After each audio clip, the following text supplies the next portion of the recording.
যুদ্ধ শেষ, বুঝতে পেরেছেন? যুদ্ধ একেবারে শেষ। আমার মনে হয় এই যুদ্ধবিরতিটা কার্যকর থাকবে। এর পেছনে অনেক কারণ আছে। আমি মনে করি সেখানকার মানুষরা ক্লান্ত এবং বিরক্ত।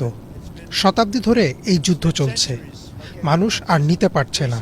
তাই আমি মনে করি যুদ্ধবিরতিটা কার্যকরী থাকবে। গাজায় শান্তি রক্ষার জন্য একটি শক্তিশালী বাহিনী থাকবে, কিন্তু আমার মনে হয় না সেই বাহিনীর কোনো ব্যস্ততা থাকবে। আমার বিশ্বাস সেখানকার মানুষজন নিজেরাই শান্তিতে থাকবে। সবাই সবার অবস্থান জানে। এটা সবার জন্যই ভালো হবে।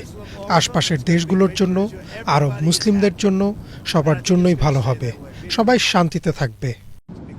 গাজার মানুষদের দেখাশোনা করা হবে আমাদের প্রথম কাজ। পাশাপাশি ধ্বংস হওয়া ঘরবাড়িগুলো সরিয়ে ফেলতে হবে। পুরো এলাকাটা একদম ধ্বংসস্তূপে পরিণত হয়েছে, তাই সেগুলো সরিয়ে ফেলতে হবে। কারণ এমন অনেক স্থাপনা আছে যেগুলো উচ্চ ঝুঁকিপূর্ণ, যে কোনো সময় ধসে পড়তে পারে। তাই এই প্রক্রিয়াটা দ্রুত শুরু করা হবে।